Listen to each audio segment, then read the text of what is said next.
You see, Doc, the verdict of the people of Ejuso, as expressed in the just ended by-election, is the clearest indication that the new patriotic party is on its way out of office. It is a vote of no confidence in the leadership of Akufo-Addo, Bawumia, and the NPP. And it shows clearly that these guys are goners.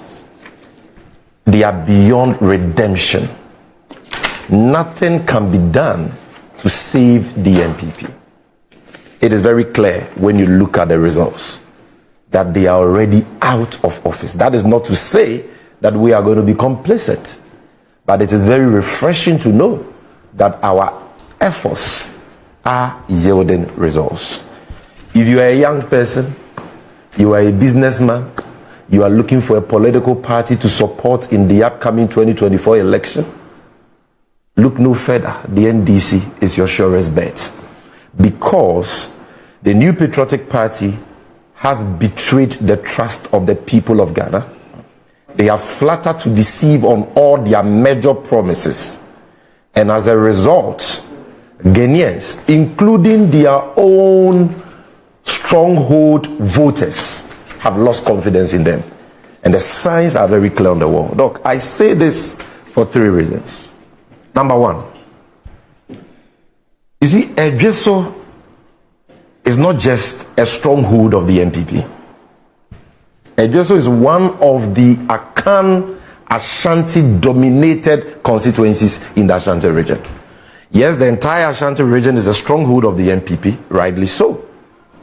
However, Ejuso is one of the strongest constituency in that stronghold for the NPP. And it is the reason why the NPP has always won Ejuso with a landslide margin.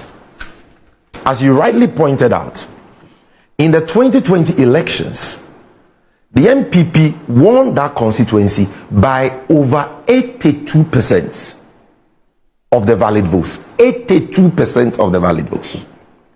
Now, less than 4 years down the line, we go for a by-election.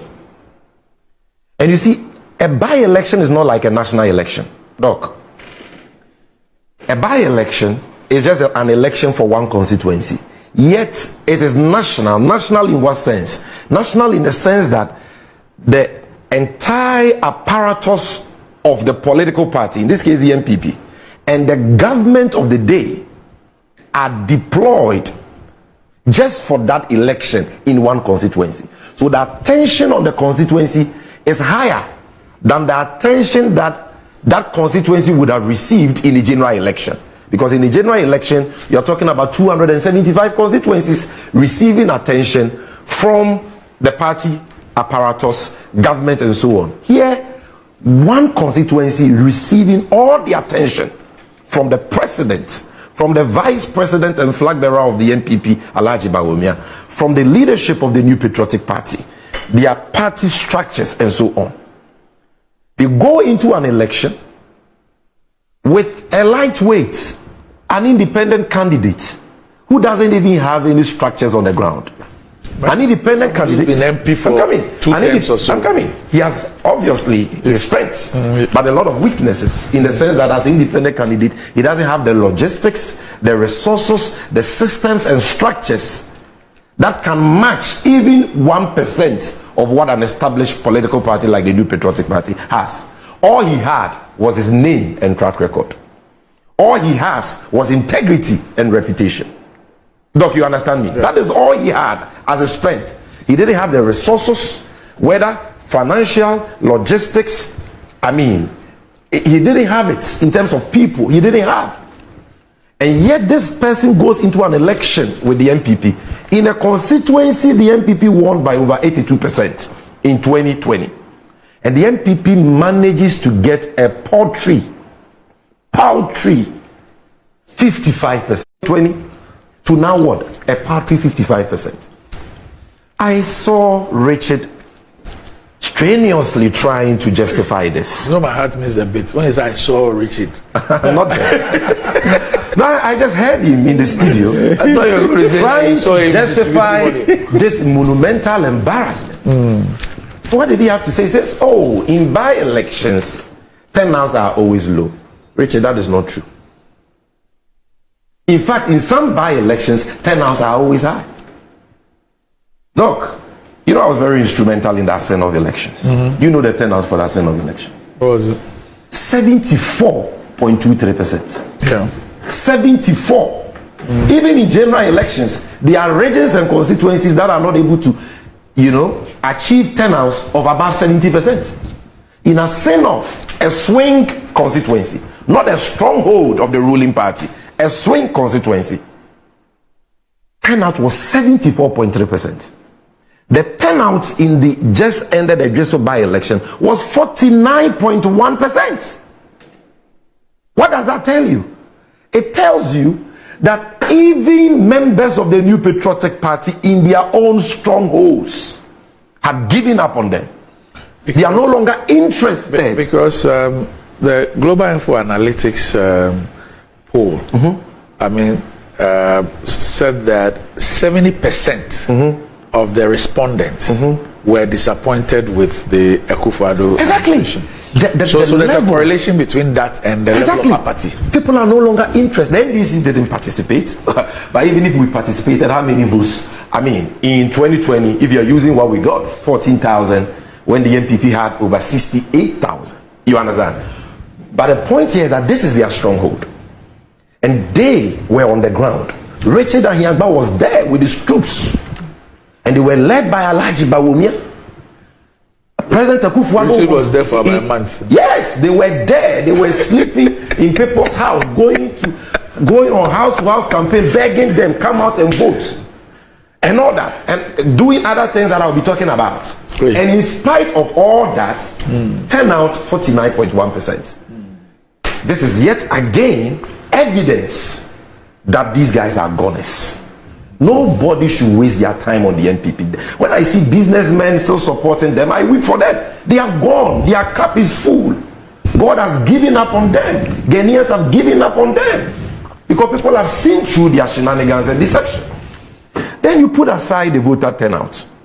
He says that, in by-elections, because the turnout is always low, your votes can also reduce. You see, we are not talking about nominal votes here.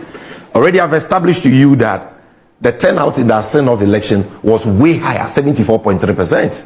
And that was a by-election. So it cannot be said that, turnouts are always low in by-elections. A Senate is a classical example that what Richard said is false. But look, he then says that, in by-elections, the votes of political parties usually reduce. I don't know where he's getting that from. Your votes will reduce in by-elections. Sammy, I didn't say that. Okay, if you didn't say that, that is fine. But it is instructive to know that your votes nominally and percentage-wise reduce. I will not make a fuss about the nominal decline because, of course, turnout was not the same. The point I'm making is that even if there was low turnout, the percentage should reflect the exactly, because we are talking about percentages. It should reflect your strength. So even with the 49.1% turnout, you should not be getting 55% against Adumi. You should be getting close to the 82% you got. Even if they got say 70 or 75%, you can make a case for them. They went down from 70 below 60 to what? 55. Look, Doc, in the Senate of election, I will always cite a Senate because it is the latest one. I was instrumental in that election. You won.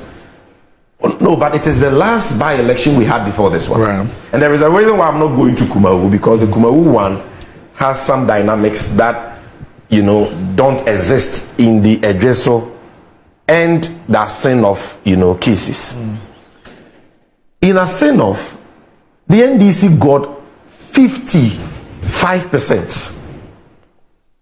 A little over 55% of valid votes cast in the 2020 general elections. 55%. When we went for the by-election, we got over 57%. We got 57.56%. We appreciated by 2.65 percentage points. Our votes went up, showing clearly that relative to Asenoff, the people of Ghana have missed the NDC. They believe in the NDC, and they are ready to give the NDC the chance to govern this country again. They've bought into the messages of the NDC. Some have regretted the choices they made in 2020 and 2016 against the NDC. It showed in the results. Why? Because we increased from 55% in the main election to 57% and over in the by-election. In that same Asenoff, which was a swing constituency, the NPP declined. Because though in 2020, they had 44% of the valid votes. 44%. In the by-election, they came down to 42%. This was Asenoff. So in swing constituencies, their electoral fortunes are on a sharp decline. In their own stronghold, sharp decline. 82% to 55%. If I was an NPP member, I'm not sure I would be seated here having this discussion. You guys need to be preparing your handing over notes, because clearly you're on your way out. But Doc, what even makes these statistics profound and worthy of consideration are the kind of things, the machinations that the NPP deployed in the Ejuso election, which yielded this paltry 55% of valid vote cast we are talking about here. Look, this is an election, as I've already indicated, where one individual was contesting against the might of the ruling New Patriotic Party and the entire government apparatus. This gentleman, who has served the NPP in parliament and in various capacities, but who today is being demonized, talking about Duomi, he was branded by the NPP, led by Richard Ahiagba, under the direction of his boss, Alhaji Bawumia, to be an appendage and a stooge of the NDC. You realize that not too long ago, Richard in the studio, on this seat, said that we, the NDC, were in Ejuso. You know what he was insinuating? What he was insinuating was that we were supporting Aduomi in the background. Yes. That was their main campaign. So they went to house, telling the people of Ejuso, because they know that traditionally NDC is haram in Ejuso. If the NPP can get 82-83% in an election, it should tell you that our strength in Ejuso traditionally has been weak. In a video played yesterday, the vice president said that. Yeah, exactly. Yeah, and you see, so their strategy is that once we brand Aduomi as NDC, the people of Ejuso hate the NDC to the extent that they will reject Aduomi. So Bawumia himself, when Bawumia saw that Richard was not doing a good job, he himself went and joined the campaign and said, a vote for Aduomi is a vote for the NDC. The people of Ejuso heard them. And in spite of that, 43%, more than 43% of the people who voted said, even if Aduomi is being financed or sponsored by the NDC, what does this tell you?